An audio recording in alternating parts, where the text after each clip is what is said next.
Hey, WokeNFree Nation. Newsly is an audio app for iOS and Android. It picks up web articles about the most trending topics on the web at any given moment and reads them to you in a natural human voice. For the first time in the history of the internet, the entire web becomes listenable. Browse articles from topics you choose and start playing. Stop scrolling, start listening. You can follow any topic as specific as you like, from sports, science to Bitcoin, or even one of your favorite celebrities. It will find you the latest articles and read them to you aloud. And they have podcasts as well. Explore trending podcasts from over 50 countries. Our podcast, WokeNFree, is there too. Now let's get into the episode.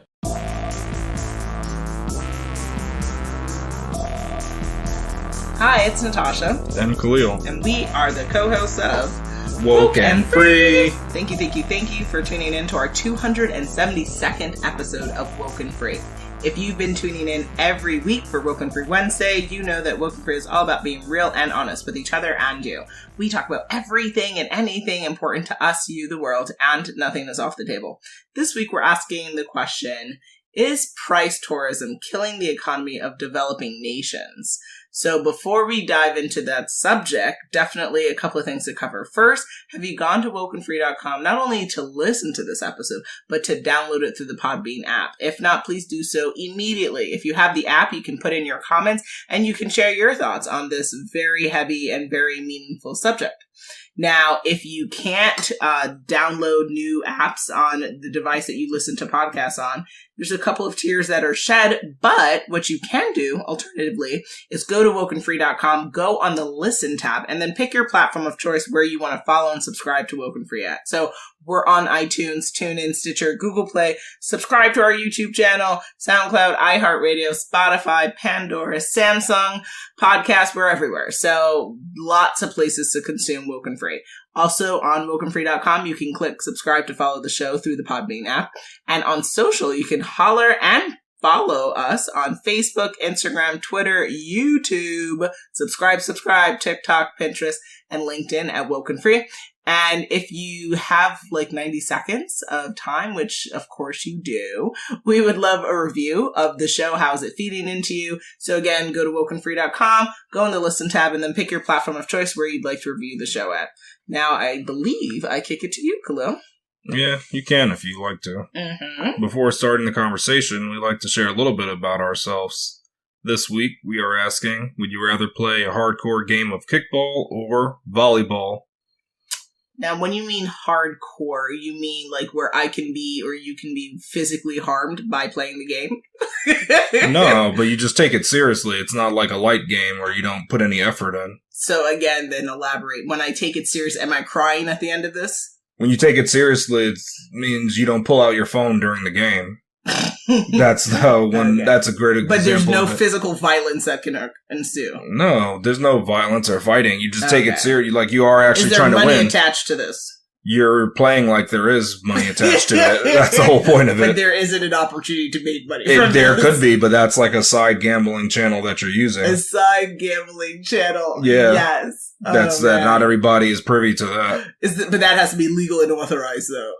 I mean, by whose terms is it legal? It's not. It's you can do that, but it's not. So we're gonna take away the betting option. Okay, you can take it away because that wasn't a part of it. It's just gonna be serious. It's a serious game that you're actually playing. Okay, well then I would say I would do hardcore volleyball because I don't want to be kicked in the face with kickball. Oh wow, you think you'd be kicked in the face more likely than hit in the face with the volleyball? I do think because I can run away from it versus the kicking. I think I've been hit by. Really? Kickball, You're supposed to just catch the ball. Mm-hmm. But okay, that's your choice then. Yeah, how about you? I used to love kickball as a kid, so I would actually want to revisit that game and play that again now. Okay. Because I used to be the champ, so... You were the home run kicker. You were fire, right? I was the home run kicker, because what I remember doing? I used to kick the ball so 25 years hard. Ago? Yeah, even longer possibly. But okay. I would kick the ball, and I would kick the ball on the roof. That was always the goal. On the roof of the building that we were playing next to. And if you do that, it's a home run, but then the game's over too. So that's what I try to do that now in real life. Like I'd want to kick the ball so it lands on top of like the Empire State Building.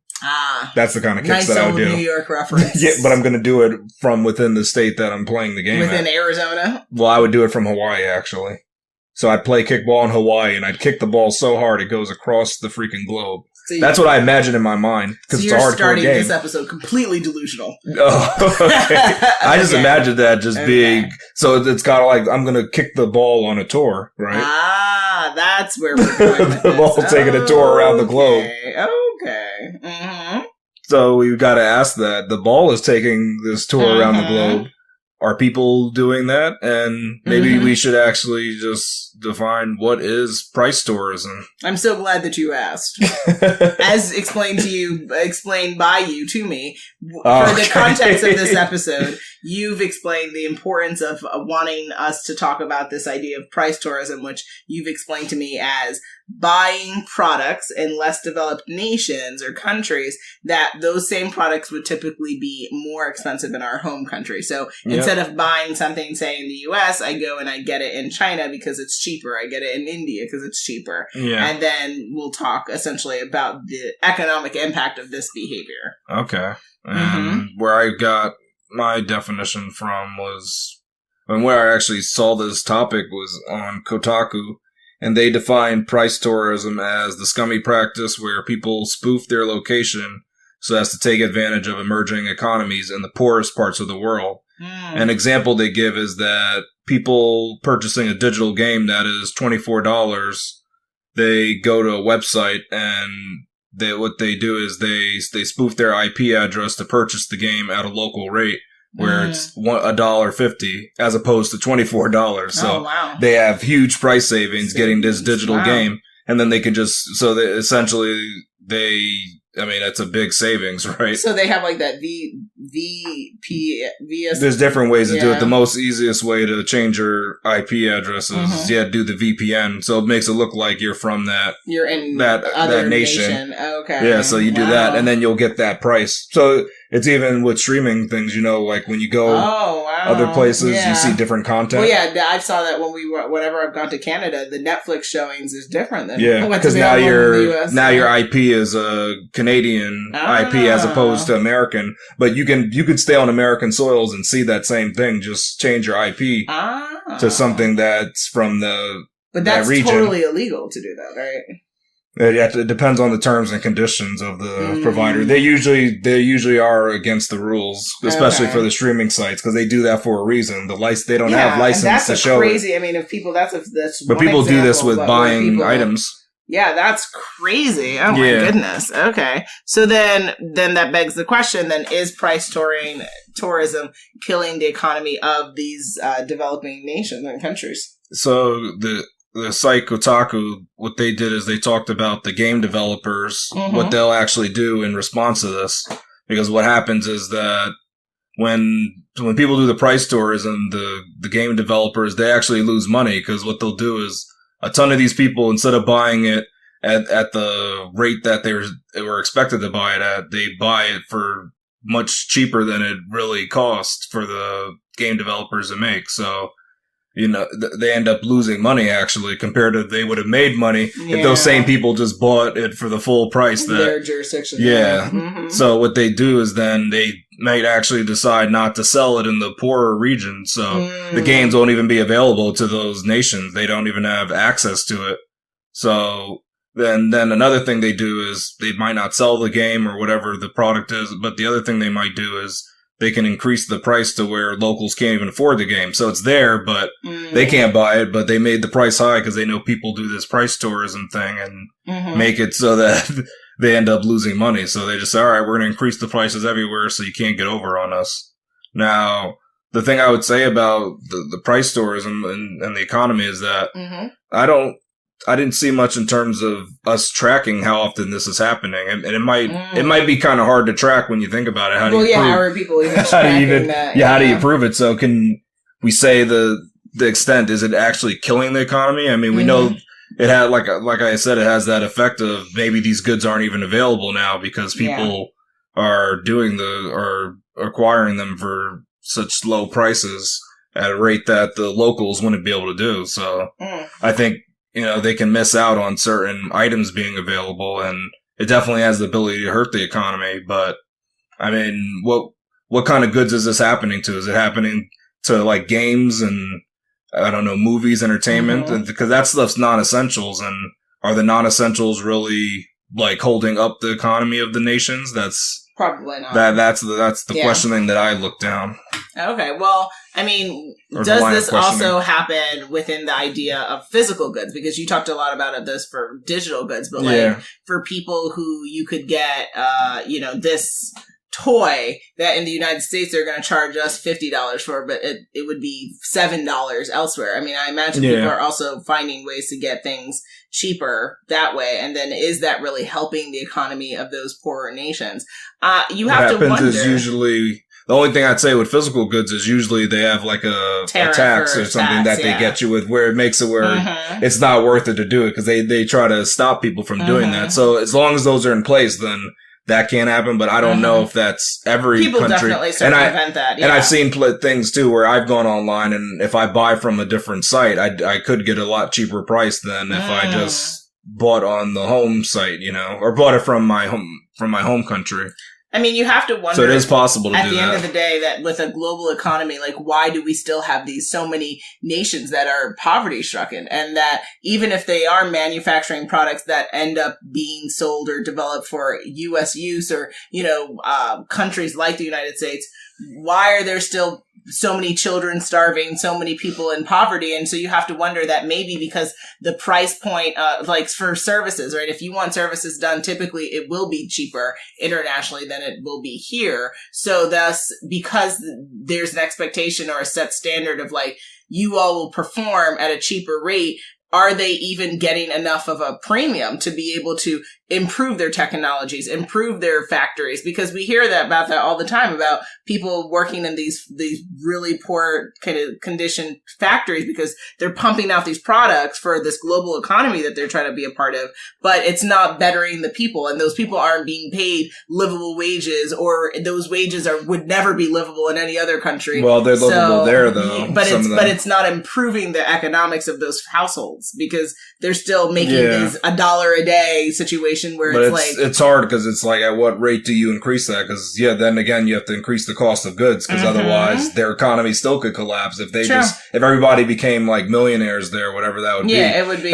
They would just buy up all the goods, and now there's no goods available. Yeah, but there has to be something to be said around the fact I don't know how you increase the resources and the things that they're producing and pumping out for other markets, or markets that they're participating in.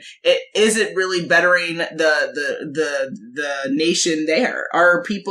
Is there a lower rate of poverty in these developing nations? I haven't seen. Is there a lower rate of poverty? Like, is it the fact that now they have more factories? But like, are people getting closer to becoming millionaires, or are people if you have factories, poverty? Does that help? Well, are they, as they're producing products and all of these things, right? Like, are we reducing poverty in these developing nations through our global economy? As a whole, poverty is being reduced year over year. But is it at a rate that is acceptable? You are now listening to WokeNFree. WokeNFree. WokeNFree. WokeNFree. WokeNFree. A podcast about being real and honest.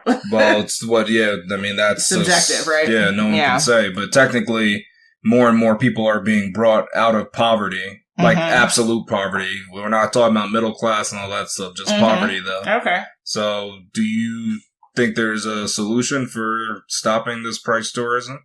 Ooh, being that you said that there's a difficulty, especially from the digital consumption perspective, of even being able to track how often this is happening and to what goods. If it's non-essential goods, then it makes me think that there's not going to be enough time and attention by like law enforcement or people who would be in forces in this space to put time and attention to this. But if it maybe was tapping into something more critical or more meaningful products this is happening to, maybe this will be like if you could buy gas overseas. Yeah, like something like that, where I feel like that would be really like all eyes alert kind of situation. Maybe then we would have. So I think that the solution would be probably this behavior has to touch something essential. And then you'll get people to be like, wait a minute, what are you doing? How are you doing this? And then you'll get more eyes on it and you'll get more enforcement of it, because just the idea of like, you just shouldn't do this because that's a bad decision. Make good choices. I don't think that's good enough. I think people are looking for a bargain and they're going to get it no matter what. But also just the point that Well, I guess, yeah, but what if the bargains go away, though? I guess people don't think about that, because it's kind of like, all right, if you keep doing this, those bargains won't be available at all. So that might be the solution. If the price levels across all markets to be the $24.95, then there's no point. It would stop it, but then people in those nations now won't they be can't able to even access that. Now they don't even get problem. that. Yeah, because if they're not making rates livable to be able to afford that, they'll never be able to purchase that, right? Because maybe they can only purchase it at $1.95. Yeah, because even think of it in terms of like cell phones. Like cell phones are cheaper there, but if we were able to buy our cell phones cheaply there, and we bought all of our cell phones cheaply, what would happen then? Like, ooh, that would be very problematic. It would hurt the companies, so then they would raise the price all across the board. All phones would be really expensive everywhere. And then those people in developing wouldn't have phones nations, they can't have phones. You know, it would start affecting them that way. What about you? Do you think there's a solution? You know, it's like you said, and I was saying, it's hard with the digital goods. How do you really track that? Like, people that don't want to be tracked, there is a ways not to be tracked, so that's going to be really tough. I think the thing you can do, though, with digital goods, I mean, it's a system, it's hard to implement, is like the digital, like, depending on what it is, like if it's a game, let's say when you connect to the internet can verify that you purchased the game. Like, it has a certain code with it that tells you, oh, you purchased this in the wrong region, and kind of like give you a warning or something. Now they try to do that with, I don't know if you remember, DVDs used to have regional codes. And they wouldn't even work in certain DVD players. But now they got rid of that. Like, Blu-rays work in any Blu-ray player, and games work anywhere. I think they took it away because it just got too confusing, because you were like, oh, am I getting the right version of the movie and stuff like that. So I think with digital, it's technically a little bit easier. You could just have something check up on it, but I know people hate that as well. So digital goods are going to be hard to regulate. I think the physical goods, like I said, just the taxes and stuff, that makes it not worth it to do. So that would curb it. I guess there's people that would try to lie and say they didn't. Like, I mean, you know, people that visit the country in person, they could try to buy stuff and smuggle things in, but that's illegal. So, you know, you'll get in trouble for that. Yeah, there'll be some... Yeah, well, when you get caught, you will get in trouble, so you can't smuggle. You're going to have to pay the taxes. And then online, I mean, most sites are now collecting taxes, so yeah, I don't think you're going to get around that, especially when you get something delivered. There's taxes that have to be collected when things are exported from a country, so I think physical goods you can definitely clamp down on, but digital goods, that's going to be tough. I mean, yeah, I would say maybe at the purchase, but again, people might not want to do it. More verification, right? So, like, if you require a social security number, people in other nations wouldn't have that number, right? Or that orientation of numbers. They so make their citizens provide that. So, you know, and then then they can really track you, though, and then there's privacy concerns. And then that's where it becomes challenging. But it would be interesting for sure. Yeah, I don't know the best way to implement that. Why should the average American care about this issue?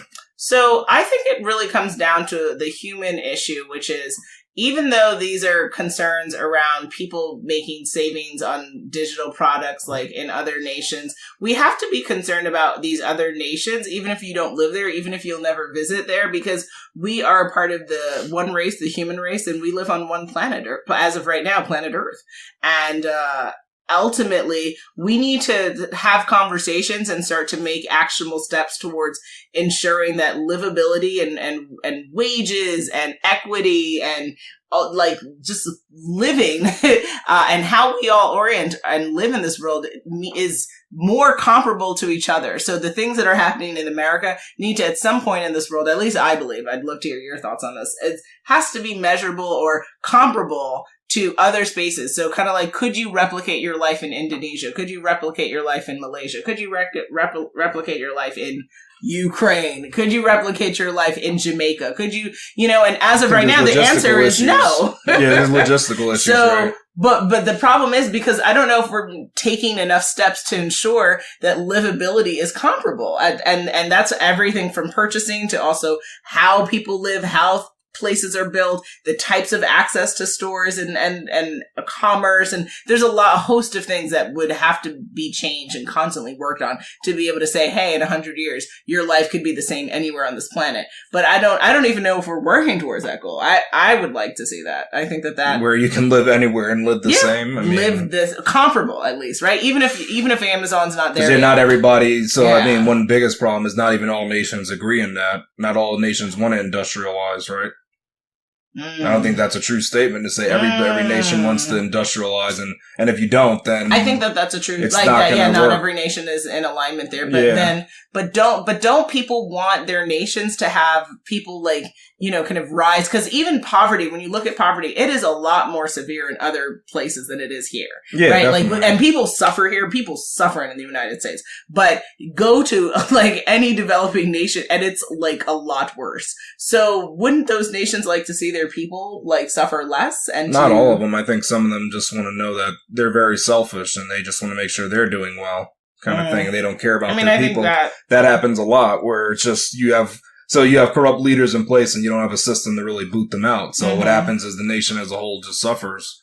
I mean, that's part of the problem too, right? When your leaders don't get changed out and they're just always ruling forever, for then a long time. It doesn't help the people out and people tend to suffer from for it. Longer. Yeah. I mean, ultimately, why do you think the average American should care about this issue? Well, I'm not going to try to promote the thing about globalization that you got to care about because I don't think all Americans think that way. That's a problem. I think some Americans are just selfish and they're like, how is this going to affect me? Like, what's going to happen tomorrow when I go to do my thing? Yeah, it is. But not every Western person not everyone. thinks that way. Yeah, but I'm thinking literally just the average person. I wouldn't go that way. I would go the route on, some of your goods they might actually decide not to even make these goods anymore or something. Some of these digital scamming behavior, Yeah, they might just say, just forget it because I wanted to release it everywhere so everybody could use it, but people are messing it up so I can't make a profit. So, let me just let me scrap the whole project. That would be worse that it doesn't even exist, this media, because it might sound like it's a first world problem, like not being able to consume this thing, but it could even be something more drastic, like, think about like, I'm just going to list the product like Canva or something. What if that product was being purchased cheaply everywhere else and Canva couldn't survive anymore because everybody's purchasing it as if they were in some other country, right? And I'm not going to name any country because I'm not going to try to put, I don't want to put them out like that. Like, but we all know there's developing nations that need help. So, like, if people were doing that, I think Canva might say, all right, it might not be sustainable to offer the product. So that's how it can affect the average American is you don't have access to these tools. That would be disastrous. That make it really helpful. We at WokeNFree love Canva. Yeah, see? So, shout out to the founder of Canva.com. That is everything. That's why it's issues you should care about. People trying to basically rip off the creator. It ends up ripping the creators off. And that's not acceptable. And also just think about it, guys. Like, a part of this world, I get it. We, people want things to be cheaper, but we don't want things to go away. And we definitely don't want things to rise in cost across the globe because you know what? Yes, in America, it may, we are struggling with things as a whole, but we can afford and bear the cost of things more so than other places, especially developing nations. And we don't want to make something inaccessible to them because of our, foolishness. That would be just, they can't even get it. Disgraceful. Absolutely, just be like, I wanted to save $10. So you made a whole nation not have access to something? That's unacceptable. That's shameful. Yeah, I mean, that's a real problem. That's shameful, yeah. I don't know if that'll motivate enough hearts, but that's definitely Hopefully. that's the a big issue. WokeNFree hearts. They will be okay. Here we go, yo. So what's the scenario? It's scenario time, guys. Scenario 1. ART lives in the U.S. and earns the minimum wage. In his free time, he likes to watch movies. In order to purchase tons of movies for cheap, he uses a website that offers digital download codes from developing nations. Should he stop doing this and just buy the movies in the U.S. where he lives, while potentially purchasing much less movies than he's used to?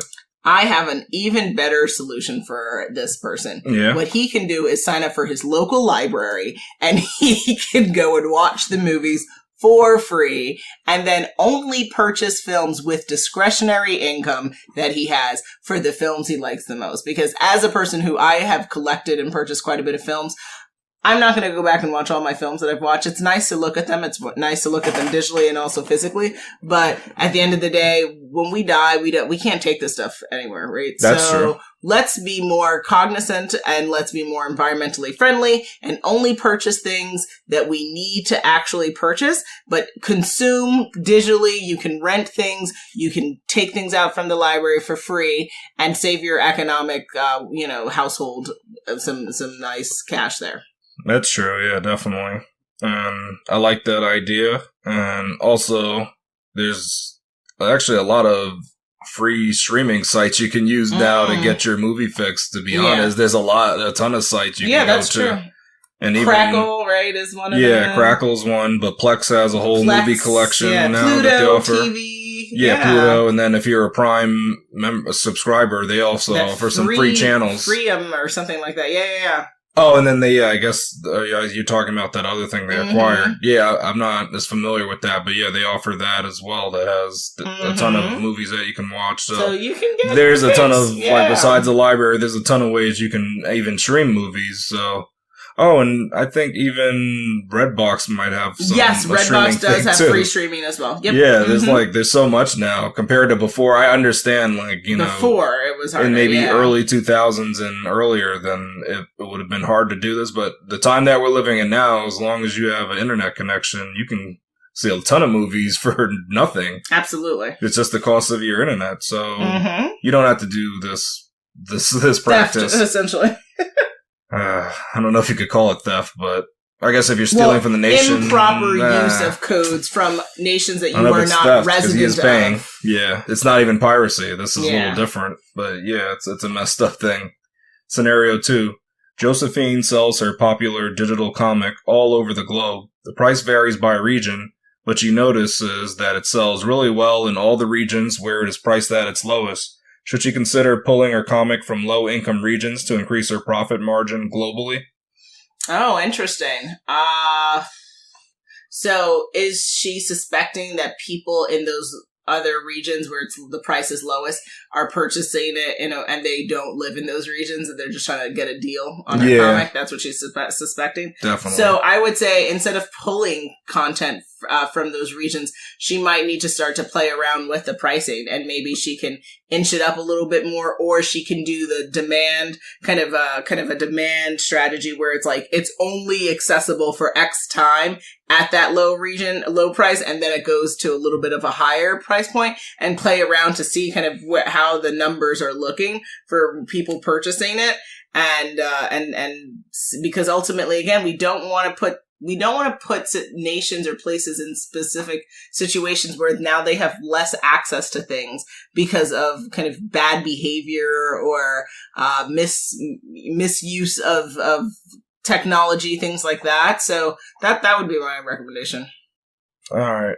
My recommendation would be, if she is Scrooge McDuck, then she should pull her comics, because then she can guarantee. Nice holiday. She's not guaranteed, but she may increase her profit, and she can swim in all the coins that she makes. So that's something to think about. How lovely! Yeah, but she's got to at least be Scrooge McDuck.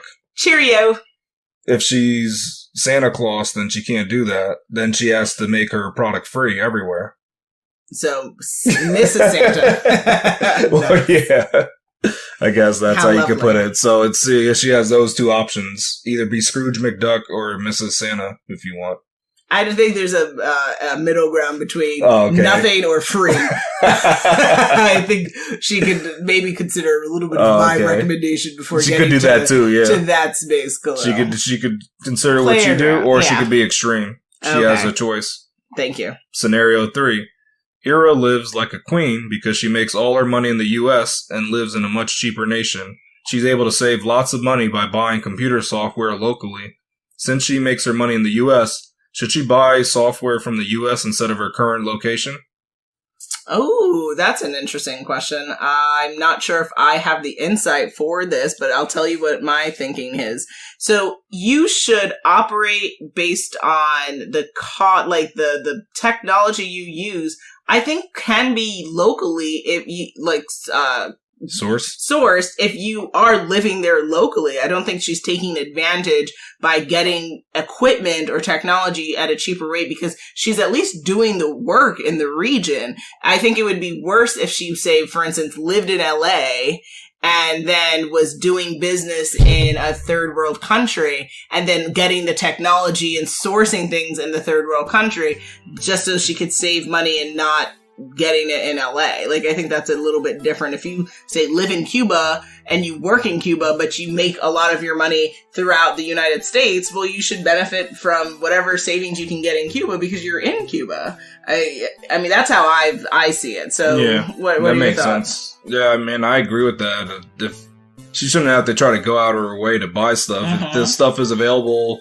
near her, and when she logs into the internet, she doesn't have to do some special VPN to try to make it look like she's in the U.S. Like, that's weird to do all that stuff. If she's, like, legit, living in a third world country. Yeah, then, you live there, so you can buy the stuff there. I don't know. The only thing I would say is if she feels a little bit guilty in that, like, she's really making a nice profit, like, she's, like, taking home the money, the big bucks. Yeah, she really is. Then what I would recommend is, if you feel guilty or feel like, wow, I should be doing something more with my money, then you can invest some of that funds into your local schools and charities. And that way you can say that the earnings and income that you're doing is having positive impact in your local community. I don't think that that's an issue, but I don't think you should kind of hurt yourself because you happen to be, like, richer based on where you make your money. Yeah, I don't think that's use the money correct. well. Yeah, donate it and support. You can support the hungry local children economy. And local economy, build schools. Like, there's lots of things you can do with your money. If you have, I mean, we can definitely find ways for people to do stuff with their money. True. I mean, we can give you a WokeNFree list. Don't worry. Yeah. That's true. All right, cool. Well, looks like we are at that time again. Thank goodness. Oh, boy. It is coming to the end of our 272nd episode of WokeNFree. Weirdo. This was quite the episode discussing, is price tourism killing developing nations? And if you really enjoyed that, we really want to know. Please, again, put it in the comments. Let us know. And, Khalil, what else do folks need to do? They need to come back next week for the new WokeNFree Wednesday episode. Make sure you follow us on social media to follow along the conversation. And make sure you tune in next week for WokeNFree Wednesday to join the conversation at WokeNFree.com. Exactly. And if you'd like to be a guest on our show, then you can hit us up on our contact us page at WokeNFree.com. Exactly. WokenFree.com. True. And we're going to do a rap again. Facts. Yes! You can always hit us up on our social media on Facebook, Instagram, Twitter, YouTube. Subscribe. LinkedIn, Pinterest at WokenFree. And then, of course, all sponsorship and collaboration queries should be directed to our Contact Us page at WokenFree.com. If you didn't already subscribe, please do share the episode and make sure you come back to join the conversation every Wednesday for WokenFree Wednesdays. Remember, WokenFree is more than podcasts, it's a way of life. Until next time. Get it together. Get it together, Khalil. Get it together. Please.